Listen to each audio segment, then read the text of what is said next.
como eu combinei com vocês, quando eu estivesse lendo uns livros que fossem ruins, ao invés de eu ficar gravando aqui cada livro ruim que eu li, eu ia juntar. Então, hoje eu vim falar de 2 livros que eu não gostei tanto, mas um tá bem hypado por aí, sabe? Porque teve bastante propaganda, né? Mas eu li e eu não gostei tanto assim, então eu vou te contar. Fica aqui para saber quais são.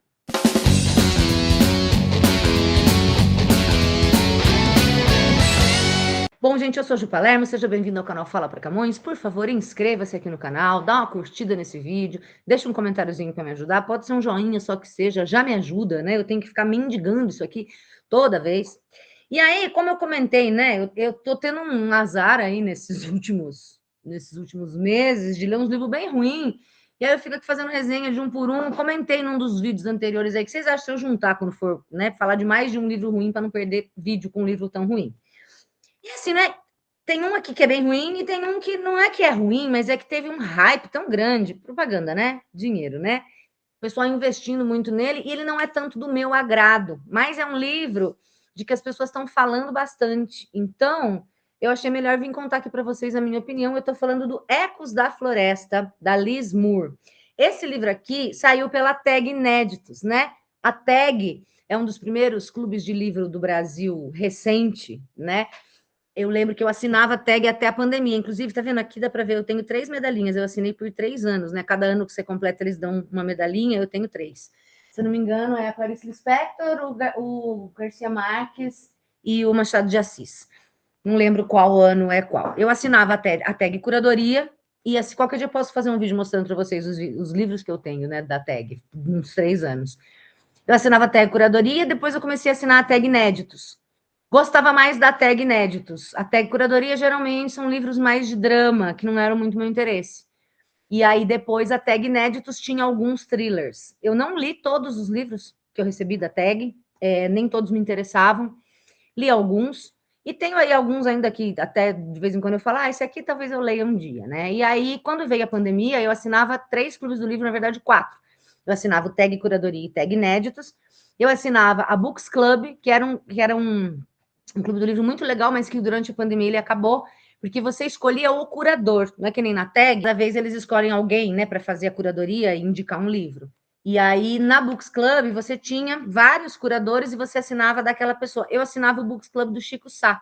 Os livros que ele escolhia eram os livros que eu achava mais legal. Inclusive, muitos, a maioria eu li e gostei bastante. E eu assinava a 451, que é a revista de livros, no plano que eles me mandavam todo mês, junto com a revista, um livro que eles escolhiam.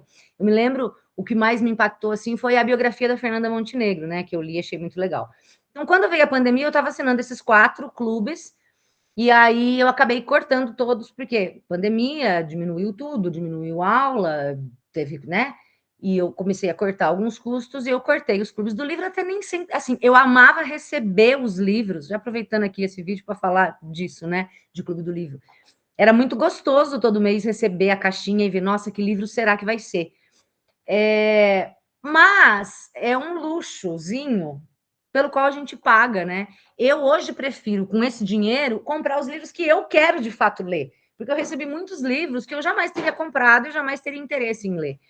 Então, eu cortei com dor no coração, entre aspas, porque era gostoso receber as caixinhas, mas sem tanta dor no coração, a dor não foi tão funda, porque muitas vezes eram livros que não me interessavam. Mas acompanho, né, a tag, até porque eles têm bastante dinheiro, eles fazem bastante propaganda, e eu sei que eles lançaram esse Ecos da Floresta lá na tag Inéditos. São livros que ainda não foram publicados no Brasil, e eles trazem, lançam na tag, e aí depois os direitos ficam. E aí, no caso desse, quem comprou foi a HarperCollins Brasil, que comprou os direitos para lançar. E fizeram tanto a tag quanto a HarperCollins fizeram algumas ações aí com influenciadores literários, né? Principalmente eu vi o Paulo Hatz, da Livraria em Casa, né? Que não sei se ainda segue sendo um dos booktubers mais famosos do Brasil, porque ele foi cancelado, já falei isso aqui, porque ele falou coisas óbvias e o povo ficou putinho com ele. É isso que dá. Ser famoso, não poder falar verdades, né? Porque o povo fica todo mimimi. Hoje em dia você não pode falar nada porque todo mundo é mimimi. Enfim, você não sabe dessa treta, vai procurar. Qualquer dia eu falo sobre ela. Se quiser que eu fale, deixa aqui que eu deixo a minha opinião. Meus 2 centavos de opinião. E aí eu vi ele fazendo propaganda desse livro pela Tag, e vi outros influenciadores literários fazendo propaganda. Fiquei meio assim na época, mas não tinha o que fazer, porque eu não vou assinar a Tag só por causa desse livro. E aí ele saiu pela HarperCollins, que também pagou aí alguns influenciadores para fazer propaganda dele. Falei, ah, será? E ele é, ó, da autora best-seller de Longo e Claro Rio. Longo e Claro Rio é um livro que saiu pela Tag, inéditos, quando eu assinava a Tag. E eu me lembro, era um thrillerzinho, eu me lembro de ter lido e não ter achado tão legal. Porque acontece com ele o que acontece com Ecos da Floresta. Ele é muito mais drama do que thriller. Só que aí, passeando na Amazon, que eu erro, né? Eu faço dessas, eu sou doida. E daí eu li que aqui atrás está dizendo, considerado pelo New York Times o melhor thriller e romance policial de 2024, incluído na lista dos 100 livros de leitura obrigatória do ano, da revista Time, e eleito número 1 do ano pela People, né? Aí, poxa, melhor thriller e romance policial de 2024? Poxa, então vou ter que ler. E aí fui lá, comprei, que nem uma trouxa, mas não é, nem de longe, tá? O melhor romance policial ou thriller, até porque eu acho que ele é muito mais drama do que mistério. Ele foi publicado, então, nos Estados Unidos em 2024, e essa edição que você encontra para comprar veio pela HarperCollins Brasil em 2026. Ele tem 410 páginas, é um certo calhamacinho. Ele vai contar uma história que é uma história muito americana, né? Americano tem muito isso de acampamento, né? Eu sei que no Brasil tem também, principalmente voltado por algumas religiões, né? Igrejas. Mas nos Estados Unidos eles têm muito essa coisa de acampamento de verão, manda as crianças para acampamento. Inclusive a gente sabe de histórias horríveis que acontecem, mas enfim, meio que na formação deles ali. Só que a história se passa em 1975. O presente aqui é 1975 e volta para o passado, nas décadas de 50 e 60, com aquela coisa que sempre acontece em thrillers, que é a narrativa paralela, né? Duas narrativas, volta, então conta a história do passado, aí vem para o presente, aí faz um flash do passado, aí volta para o presente. Então, a história se passa em 75, nesse acampamento, que já é um acampamento relativamente famoso, e aí tem uma menina de 13 anos, chamada Bárbara, vou falar a pronúncia brasileira aqui, né? Ela tem 13 anos e ela some numa noite, ela desaparece. É um acampamento que fica perto de uma floresta, um bagulho de fato perigoso, né? Os meninos e as meninas têm aulas de sobrevivência no mato e tudo mais, mas são instruídos a não andarem sozinhos na floresta, é bastante perigoso. Tem uma coisa assim, se você se perder, sente onde você está e grite, né? Não tente voltar, porque é muito perigoso. Enfim, essa menina de 13 anos desaparece uma noite. E aí a gente vai acompanhar a busca por ela e a gente vai acompanhar. Só que o que acontece? Ela é filha dos donos do acampamento. Então, nossa, esse é o primeiro ano que ela foi para o acampamento. Na verdade, eles moram numa casa ali na mesma propriedade, né? Mas ela nunca tinha ido. Ela é uma menina meio problemática, né? Ali nos anos 70, em 75, ela é o que a gente poderia começar a chamar de uma punk, mais ou menos, apesar de muito jovem. E aí ela some, e ela é a filha dos donos do acampamento. Então já tem toda uma comoção. Aí a gente tem as monitoras e os monitores, jovens também, mas nem tanto, que trabalham ali. Tem a história da família, uma família muito poderosa, uma família muito rica, né? Tem essa mãe que está sempre meio drogada de remédio e com bebida, e tem esse pai que é um cara muito rico, muito influente, os amigos da família, banqueiros e tudo mais, e essa menina que some. Só que o que aconteceu foi que 14 anos antes, o filho que a família tinha, o irmão mais velho dela, que na época era também um menino, mais novo ainda do que ela era, sumiu também desapareceu. Então, eles vão contando essas duas histórias. A história em 75, quando a Bárbara sumiu e as pessoas estão procurando por ela, e volta no passado, mas volta bem no passado para contar como os pais se conheceram, como que eles tiveram um menino, e até que o menino some quando ele tem, eu não lembro agora, mas é em torno de 8, 9, 10 anos, né? A Bárbara nem tinha nascido ainda quando isso acontece, com o irmão. Então, ela nasce depois.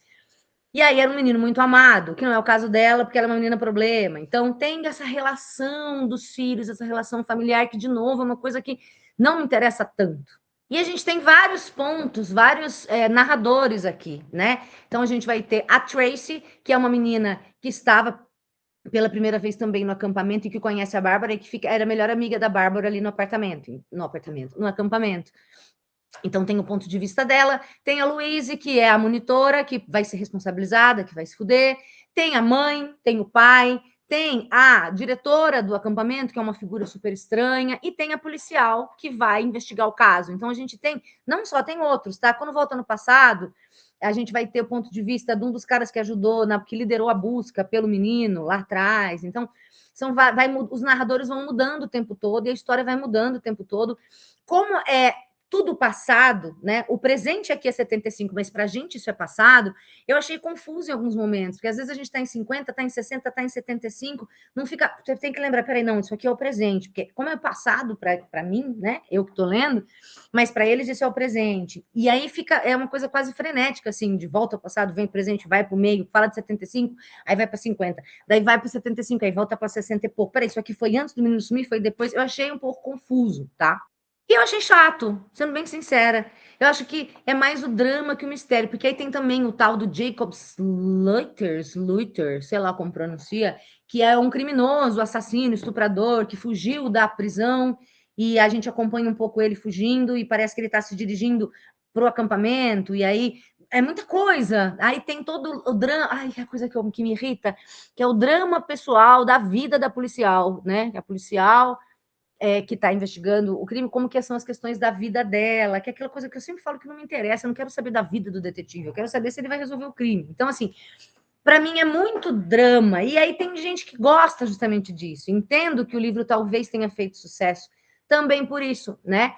Eu só estou interessada num bom mistério. Você mete numa casa fechada, 10 pessoas, alguém morre e me fala que eu quero descobrir quem foi, né? Eu não quero ficar sabendo dos dramas e do passado, e da relação da família, a relação entre irmãos, e ai, esse irmão foi assim, essa irmã é assim, e o pai fez assim, e a mãe foi assim, e o casamento dos pais foi assim, e a verdade, o casamento dos pais da polícia, caguei, né? Mas é o que interessa para muitas pessoas, então talvez isso explique porque que esse livro fez tanto sucesso, mas eu achei ele bem chato. Ele até tem um plot twist, mas a minha opinião, sem te dar spoiler aqui, é que o plot twist, ele aqui desse livro, ele foi feito mais para te emocionar do que para te surpreender. Não sei se eu consigo me expressar sem spoiler, se eu estou conseguindo te passar o que eu quero dizer. Não é um plot twist para você falar, nossa, nossa, nunca imaginei, nossa, que legal. É um plot twist para você ficar, e se emocionar. E aí não é isso que eu busco quando eu estou lendo um livro que dizem que é o melhor thriller e romance policial de 2024. Né? Por que, que ele é o melhor romance policial de 2024? Porque ele mistura com drama, porque ele é híbrido. Para mim, o melhor romance policial de 2024 tem que ter a questão policial, né? Mais o foco no mistério do que no drama em si. Então, assim, eu achei bem chato, achei ele enrolado, achei confuso, achei. Tá, e daí? Daí é legal, é interessante, mas não é do meu estilo preferido. Achei que ele tem um ritmo um tanto quanto lento, porque fica focando demais nessa coisa das relações entre os personagens, dos problemas pessoais dos personagens. Tem esse ritmo mais lento que no Longo e Claro Rio, que é o livro dela, dessa mesma autora que eu tinha recebido lá anos atrás pela tag e tinha lido, também tinha sentido a mesma coisa. Enfim, não curti tanto, tá? Acho que não vale o hype, a não ser que é isso, que você goste de livros mais de drama do que de mistério, do que de suspense. Mas aí também tem isso, né? A tag pagou muito bem, não sei se muito bem, mas vê-se pelas propagandas que eu vi, muita gente falando desse livro, e eu sei que era publi, e a tag é bem escrota nesse sentido, né? Agora aí no fim do ano, começo do ano, que as editoras abriram parcerias, né? Que se for ver bem, eu me inscrevi para todas e não passei para nenhuma, né? Porque acho que o povo entrou no meu canal vê aqui, nossa, 45 pessoas vendo vídeo dela só. Não tá nem interessado em ouvir minha opinião, saber se é balizado ou não, né? Mas enfim, pelo menos ainda assim é o entre aspas uma exploração, porque você está fazendo uma propaganda de um produto e ganhando só o produto, ao invés de ganhar dinheiro, certo? Seria isso. Eu vou falar do seu livro, você me paga para falar do livro, né? Eles pagam com o livro. A gente que ama livro, pô, maravilha, eu adoraria ter várias parcerias, mas ninguém me quis, ok, fé no cu. Um dia vocês vão querer, eu também não vou querer, né? A gente tem que pensar assim.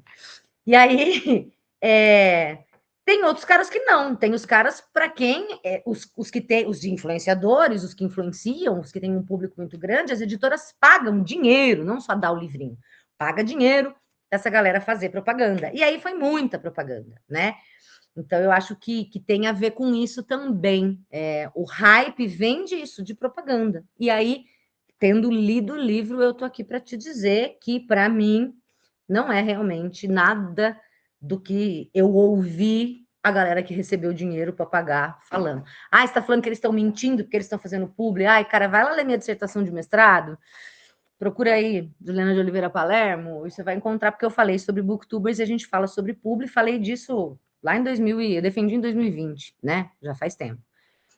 Mas não estou dizendo então que ai, quem faz publi nunca fala a verdade, não é isso. Mas dá uma aumentada aí, né, no negócio. Não achei que Ecos da Floresta vale esse hype todo. E aí, então, juntando para falar de dois livros ruins, como eu havia combinado com vocês, esse aqui é ruim, ruim, ruim, tá? É o Todos Estão de Olho, da Heather Gundenfalk. Pronunciei como você quiser, que sei lá. Esse aqui foi publicado no Brasil em 2025 pela Alta Books. E Alta Books tem um bagulho editorial. Eu já trabalhei em editora, né? Trabalhei em mais de uma. E não sei, cara. Começo de conversa, quando você abre a página aqui, você tem uma série de resenhas. Quando a gente abre aqui a primeira página, a gente encontra resenhas, trechos de resenhas elogiosas, elogios às obras da autora, não especificamente sobre essa. Já me acendeu a luzinha. E aí faltou uma crase que eu tive que botar aqui, né? Elogios às obras. Porra, mas é uma coisa tão básica, sabe? E eu encontrei desvios de ortografia aqui. É uma pena que eu não marquei a página, mas eu lembro que eu tirei foto, vou postar no Instagram. Uns desvios de escrita, uns erros, né, gramaticais de escrita, desvio de convenção de escrita, mas também de concordância, de regência, sabe? Um negócio absurdo. Eu achei aqui fachada. Ah, isso é uma coisa de fachada. Com I e X, fachada. Porra, sabe? Então, assim, ó, já não sei se eles botam o nome das pessoas aqui, nem sei se botam, quem que fez preparação. Aqui, ó, a Andressa Vidal, que foi copydesk, e a Fernanda Lutfi, da revisão, não estão fazendo um bom trabalho, tá? Passaram vários desvios, vários erros aqui, uma coisa realmente horrorosa. E tem uma coisa estranha que eu nunca vi isso. O livro, geralmente quando a gente abre um livro, vou mostrar isso aqui para você. Então, aqui, ó, peguei o Ecos da Floresta, tá? Aí a gente vê o livro, quando ele começa mesmo a ser numerado, por que essa aqui é página 13, não é página 1? Porque aqui é 13, 12, 11, 10, 9, tem um mapinha aqui, 8, 7, 6, 5, 4, 3, 2, 1. Essa é a primeira página, seria a página 1 do livro, é que a gente não numera aqui, né? Vou pegar aqui o Colibri, esse é um livro bom, que eu vou gravar resenha para vocês. Vamos ver se segue. 1, 2, 3, 4, 5, 6, 7, 8, 9. Começa a numeração na página 9. Vou pegar outro, vou pegar aqui o Morra Amor, que esse é um livro ruim, que eu não gostei. Vamos lá, então aqui.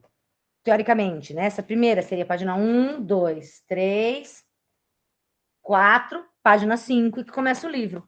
Eu não sei de onde a Alta Books tira esse sistema deles, que aí você tem aqui, seria, né? 1, 2, 3, 4, 5, 6, 7, 8. O livro começaria na 9, mas não é a 9, porque aqui é a 2. Então, essa é a página 1. E todas essas páginas iniciais, assim, é um sistema que me parece diferente de todas as editoras em que eu já trabalhei e de todo o resto que eu conheço, né?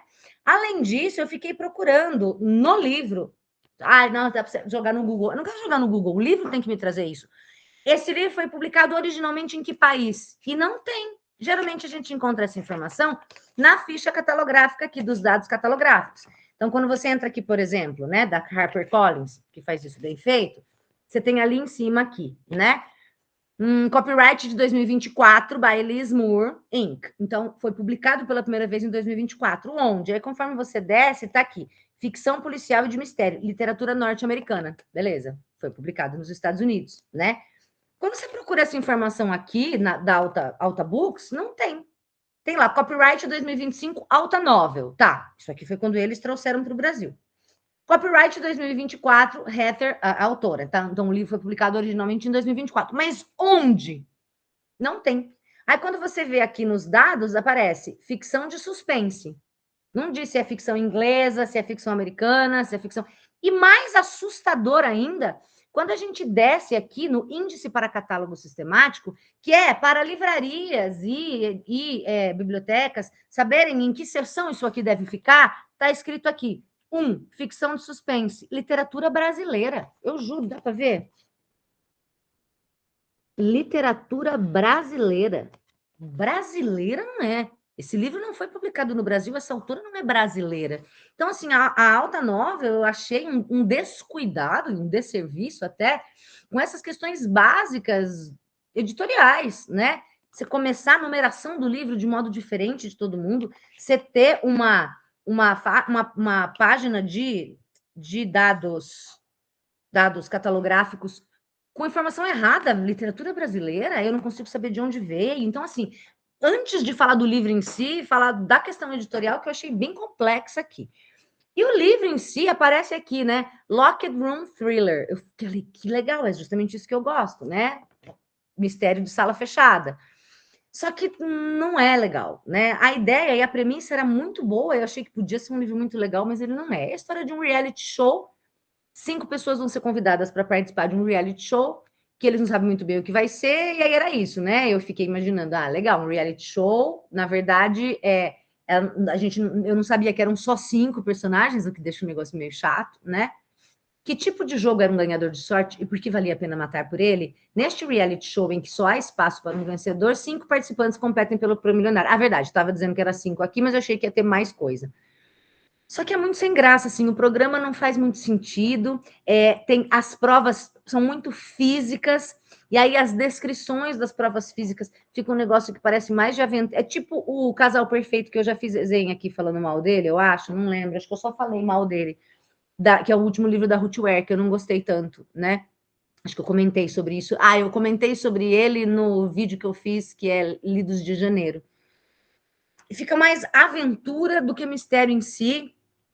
Os personagens são meio inverossímeis, o plot twist, se existe, é óbvio, muito ruim, assim. Terminei, tipo, vamos para ver se vai ter alguma coisa aqui legal. E não vai. E o mais interessante de tudo é que na capa tem um trecho de resenha elogiosa da Frida McFadden dizendo: as reviravoltas me deixaram de queixo caído. Frida McFadden, autora de A Empregada. Ou a Frida ganhou muito dinheiro para falar essa merda aqui, ou ela tá realmente sem noção da realidade, né? Porque, gata, suas reviravoltas deixam a gente de queixo caído. As daqui não. Não sei, achei a trama toda meio óbvia, os plots óbvios, a ideia seria boa, mas no fim das contas é um livro ruim, é um livro sem graça que eu não recomendo para ninguém, tá? Não é o caso do Ecos da Floresta. Eu achei chato, mas eu entendo que muita gente possa gostar por conta dos vários temas de que ele vai tratar. É que é isso, para mim, quando eu quero um livro de mistério, eu não quero saber de vários temas. Eu não quero que a autora use a história de um thriller para fazer denúncia social, né? Eu quero o mistério em si só. Mas entendo aqui que algumas pessoas gostem. Esse aqui eu acho bem difícil alguém gostar. Então, fuja de Todos Estão de Olho, que eu realmente não recomendo. E o Ecos da Floresta, por sua conta e risco. Se você estiver interessado aí em questões de relações entre as pessoas, mais do que no mistério, o que nunca é o meu caso, tá? Então, estão aqui 2 livros que eu não achei tão legais assim. Estou juntando em vez de gastar um vídeo inteiro para falar mal de um, para falar mal de outro, eu já falo mal dos 2 no mesmo. Você já leu algum desses? Estava pensando em ler? Acho que o Ecos da Floresta, principalmente, né? Que é mais famoso. Você gostou? Por quê? Não gostou? Por quê? Não sei, me conta. E eu continuo aparecendo por aqui com mais resenhas para vocês. Eu gostaria de trazer resenhas de livros bons, mas tá difícil. Mas daí eu faço esse serviço para você. Eu leio para você não ter que ler. Aí, quem sabe, você lê coisas boas. Se você lê uma coisa muito boa e achar que poderia me interessar, me indica aqui e a gente conversa, tá? Um beijo, falou, valeu, até a próxima.